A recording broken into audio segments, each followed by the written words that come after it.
Percy was standing at the junction. He had a long goods train which he was taking to Tidmouth, but he had to wait for Henry to pass with a passenger train before he could go on. Henry was late, but the sun was warm and Percy didn't mind.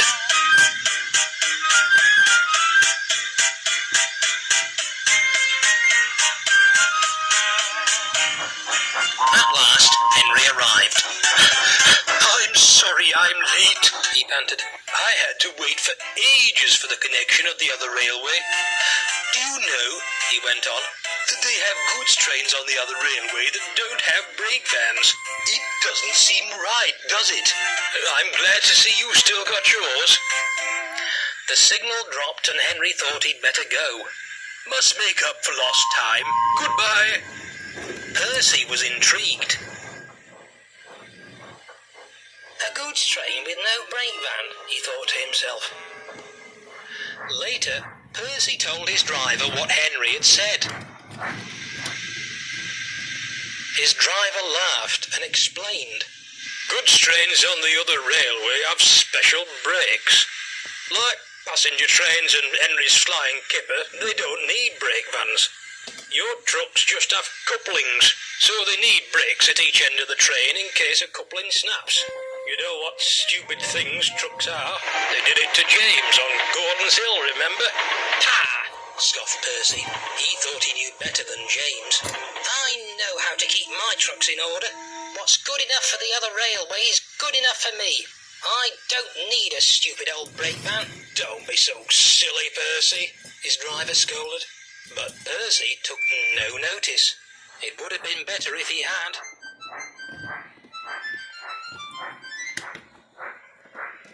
A few days later, Percy was shunting trucks at the harbour near the big station. He was just completing his train by bagging onto the brake van when the shunter's attention was distracted.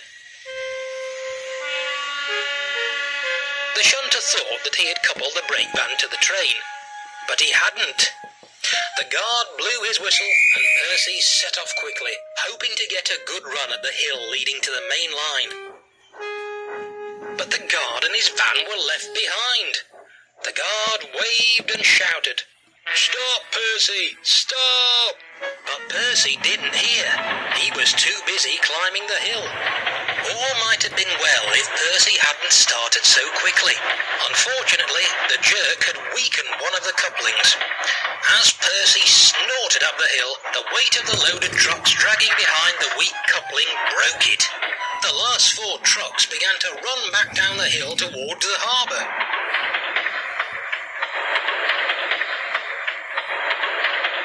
The guard was standing on the veranda of his brake van. He looked on in horror as the trucks hurtled towards him. He ran quickly to his brake handle and checked that it was fully on.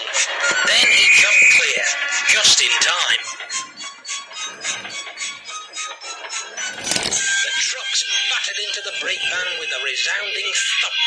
The van shuddered and screeched as it was pushed along the line, but it stood firm and stayed on the rails. The truck's mad rush was halted. Percy's firemen soon noticed they'd lost the tail end of the train. Percy backed slowly down the hill to see what had happened.